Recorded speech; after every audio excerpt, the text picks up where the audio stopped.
The story on how my uncle broke my jaw. After me and my cousin walked from the store, which was about a two block distance from my dad's house, I told him to just sit with me. Thank God I did that because it saved my life from my uncle, who had been in prison 30 years, which seemed pretty much institutionalized. Um, Before I even met him, I was excited that I had a new uncle, and a new uncle was coming around. And I never really had an uncle, even though my dad has a lot of brothers. I was basically adopted, so I was in foster care and adopted at an early age.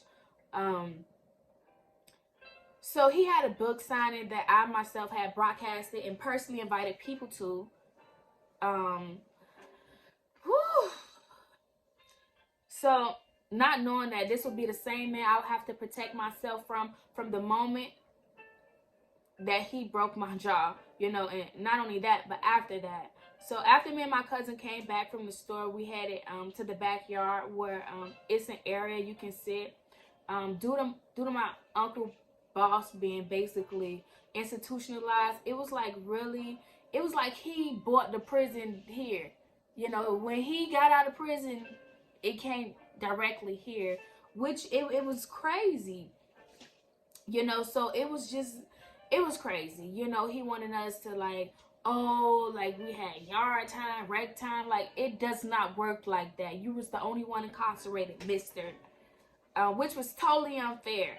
So, you know, his name is James Boss Sawyer. He goes by Liverman. He goes by a lot of names, but the only name that he doesn't go by is what he is, and it's an institutionalized person.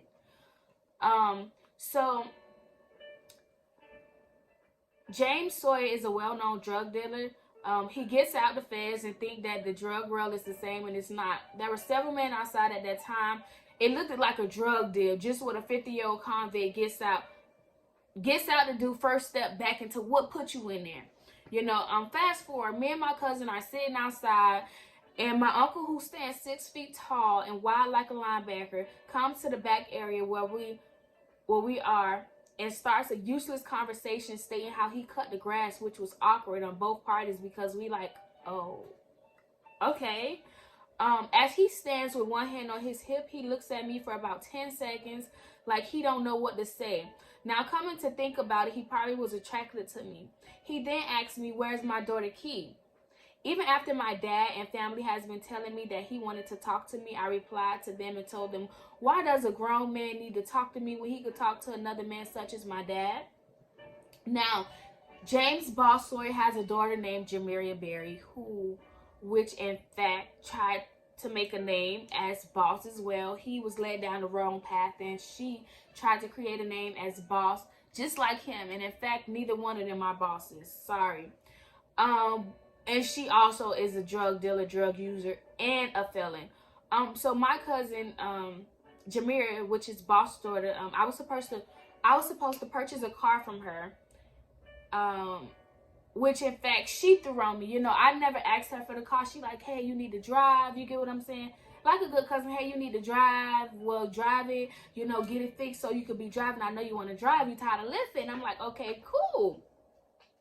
So I could have started driving the car as soon as I was able to fix it. Mind you, the car was parked in a year, and the car was parked in the yard for over a year.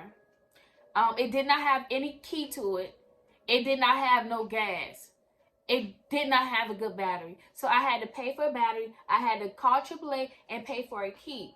So the deal was off once I came to help her because she broke her leg on a motorcycle or something, and I came to help her with her household and her children, but that would never be said, and it was really messed up. So a drunk driver wound up hitting the Maserati, the car that she had for about 2 months, that she could not afford already. So it was already on GP of leaving out of her life. So the car got scraped, did not get totaled. It did not have to get towed. The police got called. Nobody was issued a ticket. Moral of the story. The police got called. Nobody got charged. Nobody got ticketed. The deal for me buying the car was off, and she demanded the key that she did not pay for. I'm a single mama, And I wanted my money back for the key. I didn't care about the battery. I didn't care about any of that. Okay? If you think you're going to get an $80 free key this Christmas time and I had to use that $80 that I did not even have, you know, that I wasn't going for it. I definitely wanted my money refunded. So she didn't want her car to be fixed. Even after I was telling her, listen, I could take your car to the shop. I can get it fixed. I took it to the shop. I put down $250. I showed her the receipt. And she was not going for it. I guess she wanted the money. She started to state that, oh, I act like my dad, this and that, oh, junkie. You know, more of the story. If you look around today now and you look at her and you look at my dad, it's really hard to tell which one is, in fact, the junkie. So her car was drivable. Nothing was broken. It was only dented. So I really guess it wasn't about the car to why would he do that. Sorry, because this is the mic here, and I'm like, okay, is it? All right. So after he got out from 30 years, he seemed to feel like he was in jail when he actually was around his family that loved and cared about him. Me not knowing he is an uneducated gangster, there was times that he would try to stop me from eating out of my dad's refrigerator, stating that I need to go to my mama's house to eat something when I was already at my dad's house. And he never had a problem with me eating anything, so it really felt weird to me.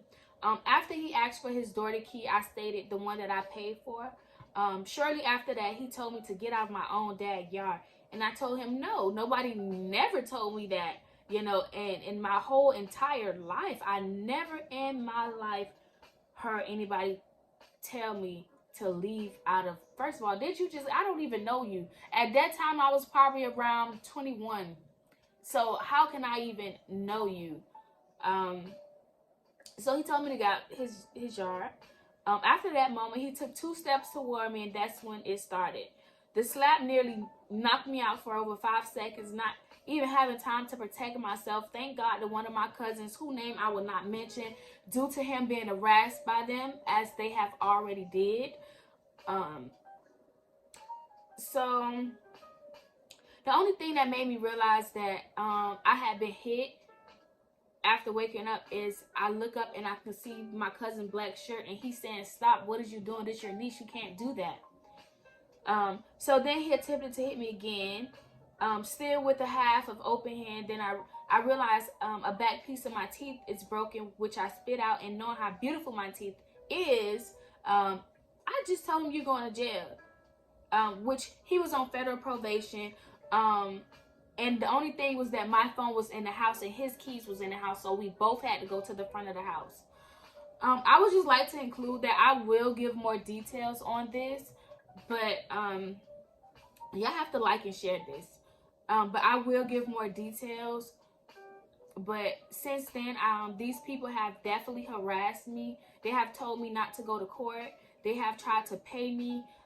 They have communicated with me